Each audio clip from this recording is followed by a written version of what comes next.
warahmatullahi wabarakatuh. Saya termasuk orang yang paham betul akan dampak negatif dari miras. Karena kebetulan saya termasuk orang yang sering pengajian dengan korban-korban dari miras.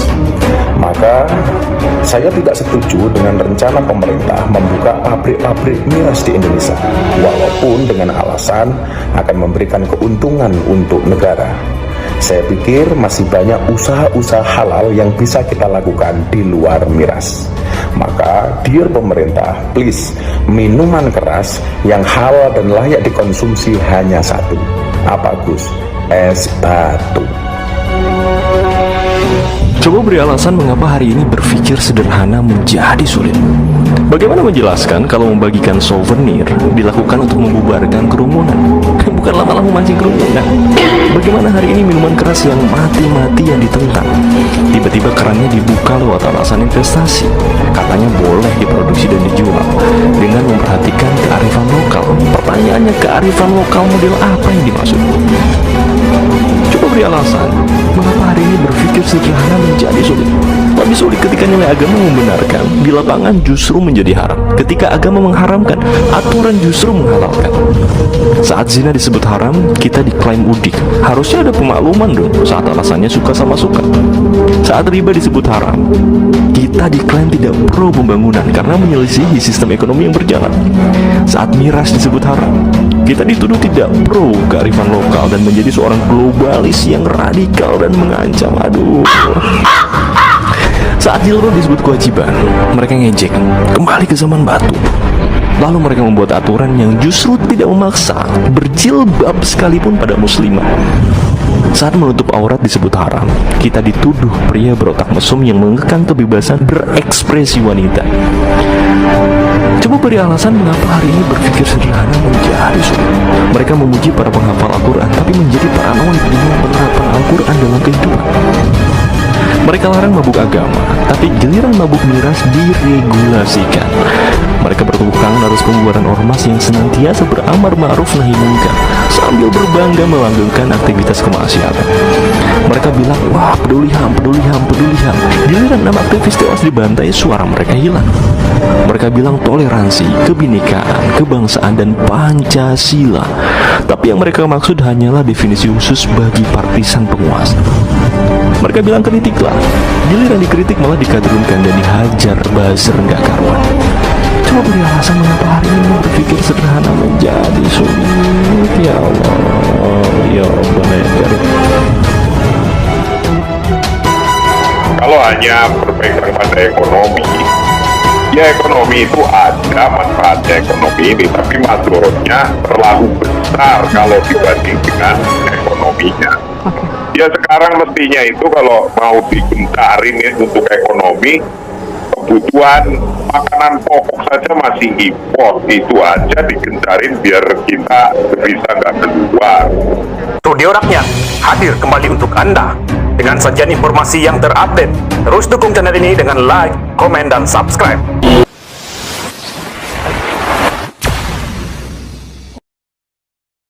Reaksi keras Habib Rizik soal Perpres investasi miras maksiat.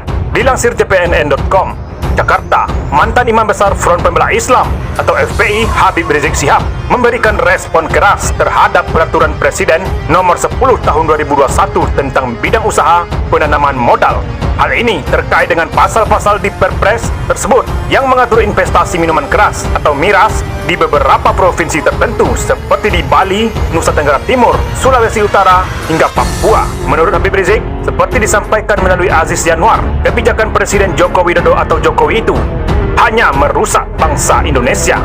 Saya menolak investasi miras di wilayah NKRI. Miras membunuh masa depan generasi bangsa, ujar Aziz Yanuar menyampaikan pesan Habib Rizik Minggu 28 Februari malam. Aziz yang merupakan kuasa hukum Habib Rizik itu menerangkan, kliennya mengaku sangat tidak setuju dengan kebijakan investasi miras itu. Miras adalah induk dari segala macam bentuk maksiat. Lanjut Aziz menirukan ucapan Habib Rizik. Seperti diketahui, Presiden Jokowi telah menandatangani Perpres nomor 10 tahun 2021 soal bidang usaha penanaman modal pada 2 Februari 2021. PBNU dan Muhammadiyah tegas tolak izin investasi miras. Kutip Al-Quran, Ketum PBNU Said Akil Siraj tegas menolak Perpres investasi minol. Rencana pemerintah menjadikan industri minuman keras keluar dari daftar negatif investasi ditolak tegas oleh pengurus besar Nahdlatul Ulama. Menurut Ketua Umum PBNU K. Haji Said Akil Siraj menuturkan, Al-Quran telah jelas mengharamkan miras karena menimbulkan banyak mudarat. Dalam hal ini, Kiai Said Akil Siraj mengutip surat Al-Baqarah ayat 195. PBNU tak setuju investasi minuman keras dibebaskan. Pak Jokowi tingkat keislamannya diragukan atau bagus? Wah, bagus banget Pak, bagus banget. Dan saya juga tidak sedang berpilpres ini bertutur tentang kebaikan. Masya Allah Pak, ini seorang presiden yang sholat hajat untuk bangsanya, untuk negaranya, itu salah satunya Pak Jokowi. Saya tahu banget loh, bener loh, itu luar biasa Pak. Puasanya juga itu dari dulu, bukan sekarang-sekarang aja. Ada teman saya yang menjadi pimpinan Darul Quran di Solo, itu teman lamanya beliau dari tahun 92 udah semobil tuh. Nah kalau lagi Senin Kemis, ya makan aja. Jokowi ya ikut tetap ke restoran, tetap ke rumah makan, tapi nggak makan karena puasa. Amin, amin.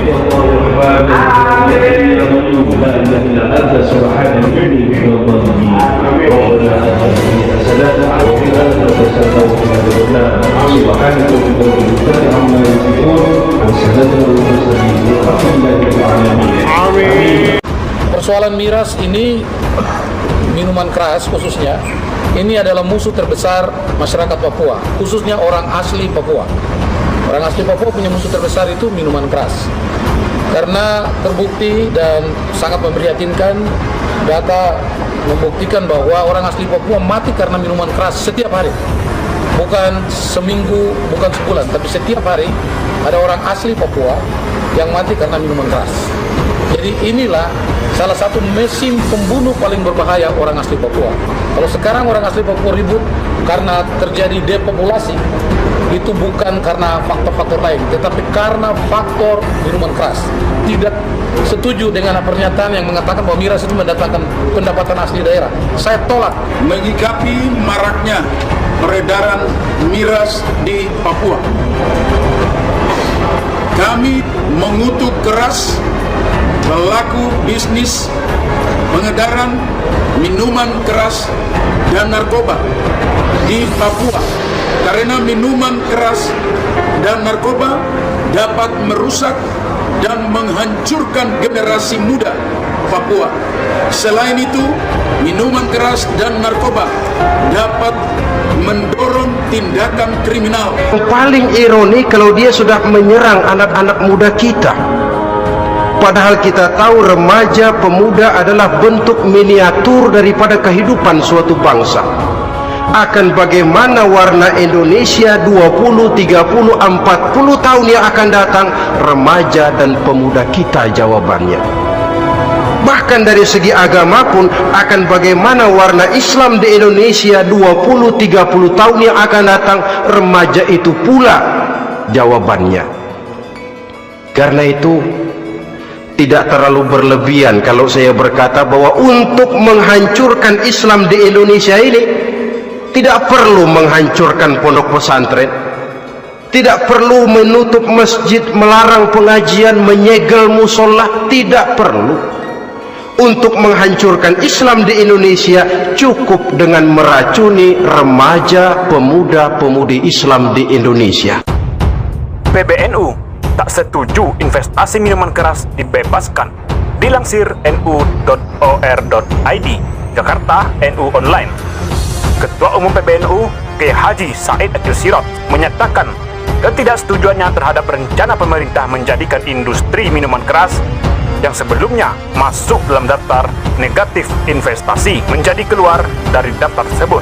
Dengan dicabutnya dari daftar negatif, maka investor akan berlomba-lomba membangun pabrik minuman keras. Minuman keras jelas-jelas lebih banyak mudaratnya daripada manfaatnya, katanya Senin.